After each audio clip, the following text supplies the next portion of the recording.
Well, hello there. My name is CB Smallwood, and today I'm going to show you how to get the most out of sequential storytelling, doing compositions and layouts. I'm going to show you the language of sequential storytelling as used in comics. So with that said, let's get into it.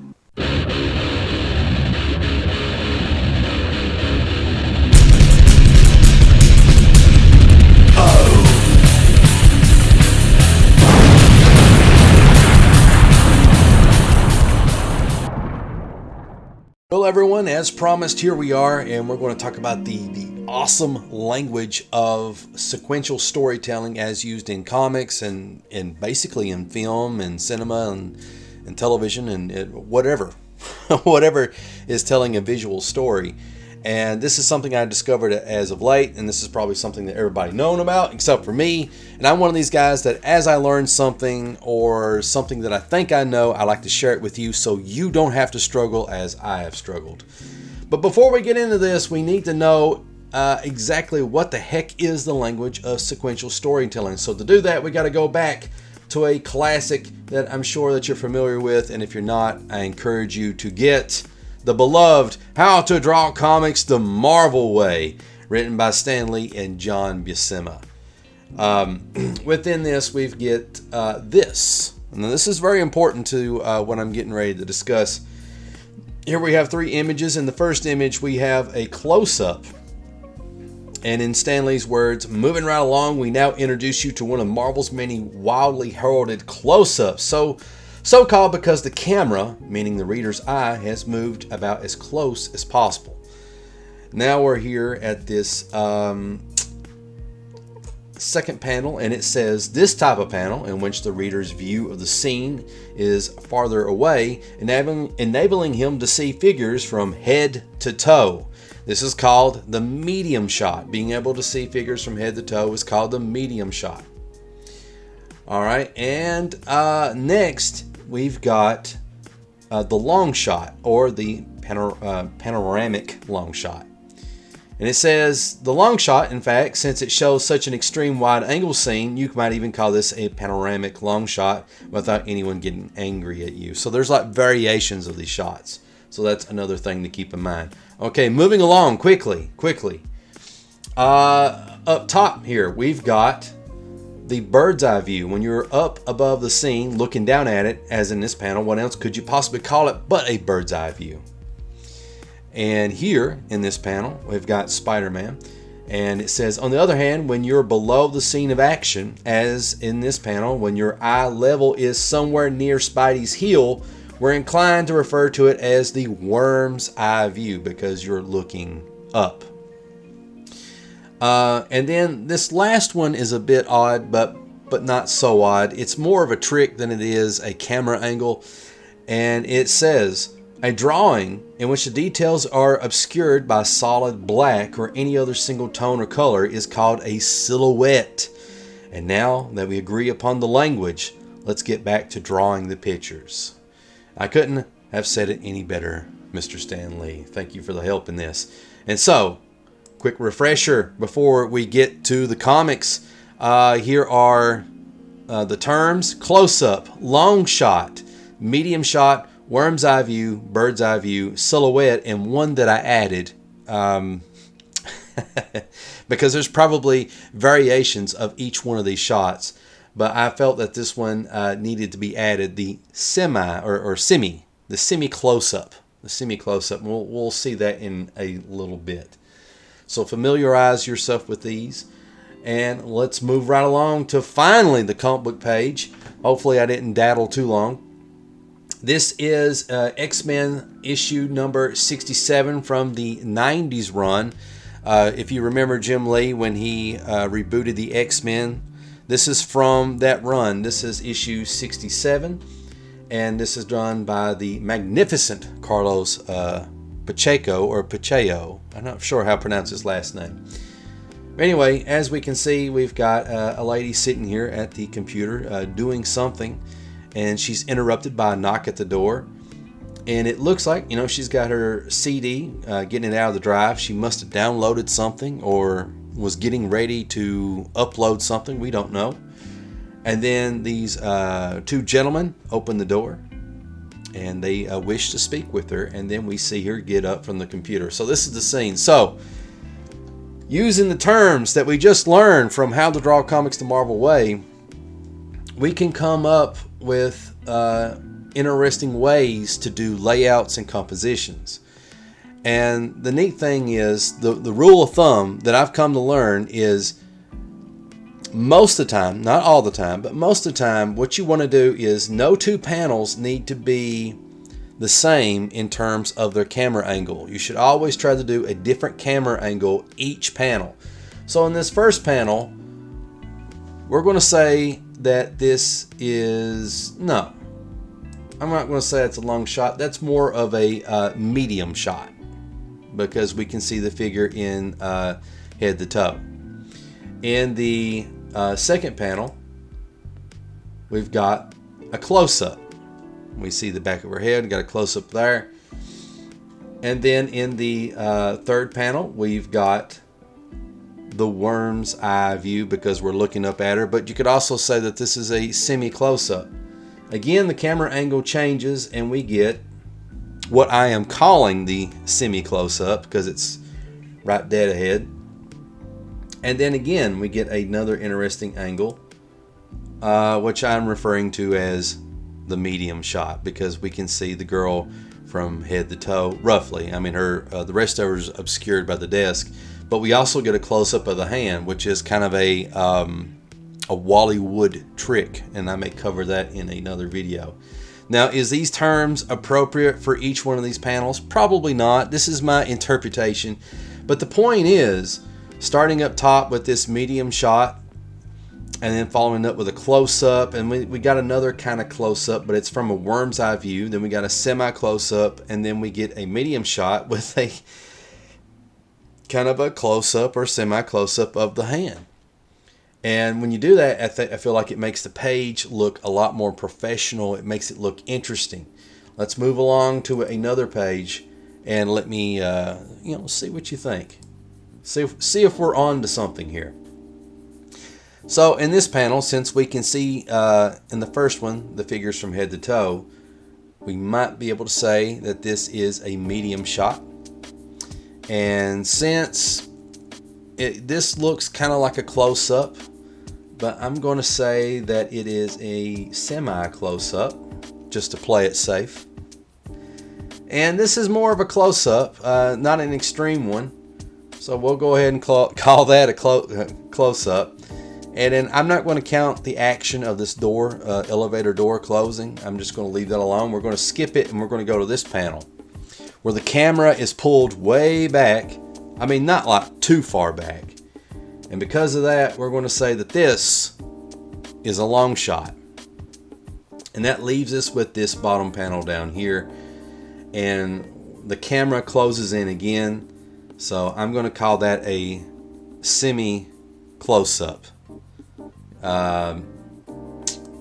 So what do you think? Do you think these terms work good for this? Can you see what I'm talking about? The brilliance of this, and it's so common sense. I can't believe I haven't seen it earlier. My whole approach to drawing comics has always been by going by the gut and by the intuition, but I feel like actually having a recipe beforehand, before I start to lay out pages, is very helpful.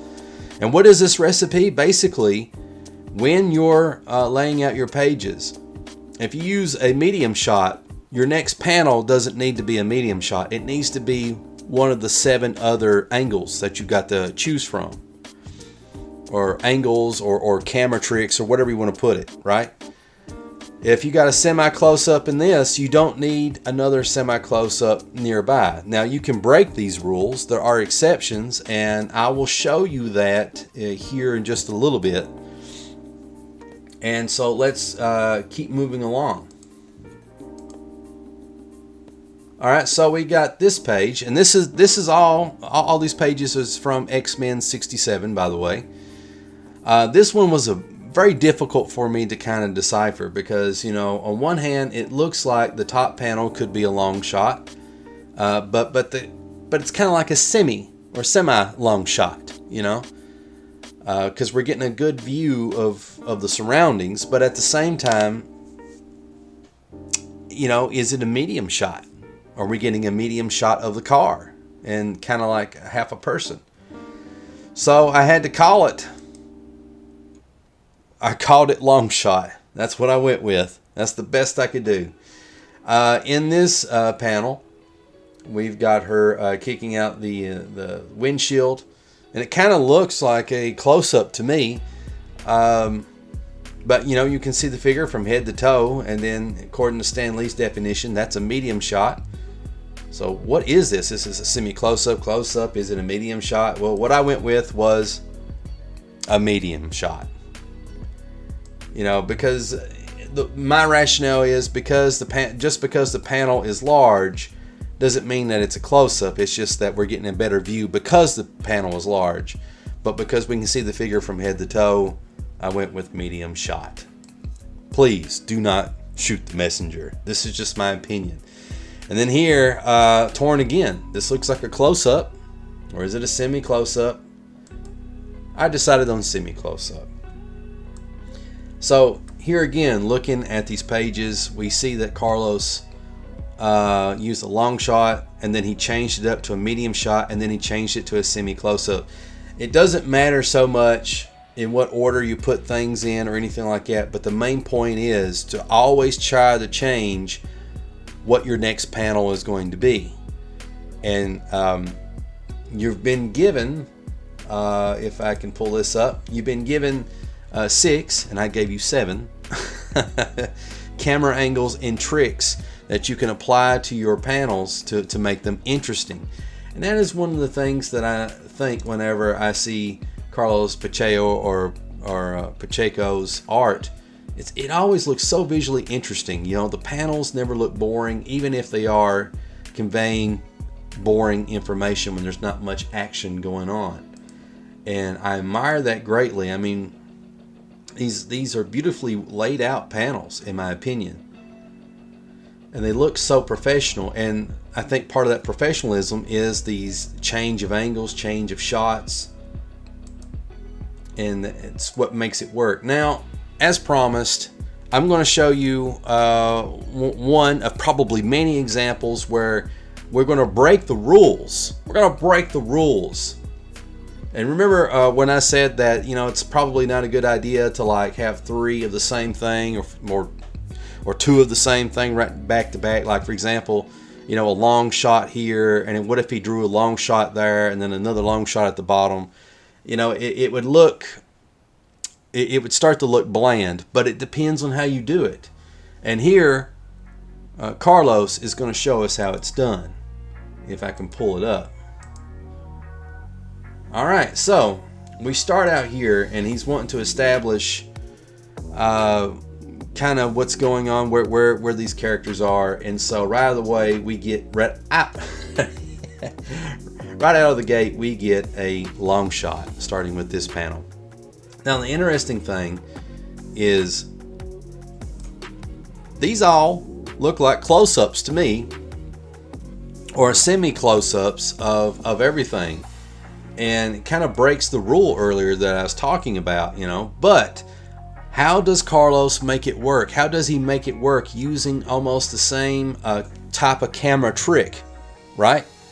Well, what he does is, starting with the second panel, we've got a semi-close-up, and it's from, I believe, the right. The camera is the right to the right of the girl, or it be her left.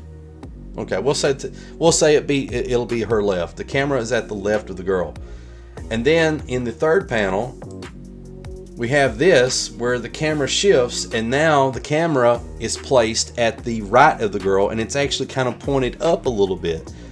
Kind of a semi-worm's eye view, but we're going to say semi-close-up. And then again, we get another close-up shot, but this time it's from behind. Here's the girl's head. It's from behind the girl's head. And for this one, I just labeled it close-up because we're getting a close-up of the gun. That was the main important part of the information that it seemed like Carlos wanted to impart on us. The seriousness of the situation. I mean, we did see the gun here, but he really wanted to emphasize it here, and then the evil chick up front driving. And then to finish out, we get another close-up of our heroine sitting in the back seat with a smile. She's not concerned at all, like she has a trick up her sleeve, which of course we saw what happened.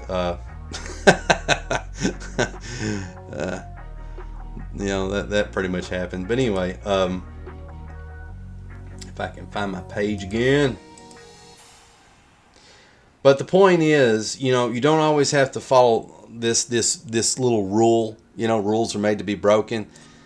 It's about trying to keep each panel visually interesting. And so, why did Carlos choose to use nothing but close-ups or semi-close-ups, or whatever you want to call it, in this page? And the reason is, and I'll show you if I can get my handy-dandy brush working, he had a problem. And that problem is, there we go. Right here, our characters are in the car. So they have very, very limited space of where you can put the camera, because if you do a true bird's eye view, you're just going to see the roof of the car. If you do a true worm's eye view, it gets kind of difficult. You might be able to pull it off in a car, but and it may actually look cool if done right, but it's difficult for any artist to draw. So what he chose to do is just to make all these panels close-ups. And to not make it look bland, he kept changing the angle at which these close-ups were done, from the left to the right, from behind, and from in front. All right. So again, the camera's to the left of her. Put a big L here. Now it's to the right of her. Put an R here. Now it's from behind. And now the camera is directly in the front, and she gets a big F, not because she failed, but because this is a fantastic layout. So anyway, I hope this has been helpful to you. I plan to implement this in my pages that I work on. I've been relying on intuition a little bit too much, and I hope I didn't make this whole concept complicated. To give you a quick recap: close-up, long shot, medium shot, worm's eye view, bird's eye view, silhouette, semi-close-up. Also, if you've not got this book, get this book. It's probably fairly cheap now, and you can even get PDFs online if you know where to look. So that's it for this video. If you found it helpful, please leave a like. Please subscribe and follow. I'm trying to gain a following and followers and subscribers on awesome sites like Odyssey and on YouTube.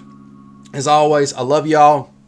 I encourage you to don't give up. Keep working at it. You'll get to where you want to go with your art as long as you keep working at it. So remember to be the tide that lifts all ships, to be the change that you want to see. I believe if you got righteousness on your side, many great forces will come to your aid. Carpe diem, my friends. Until next time, I will see you in the next video.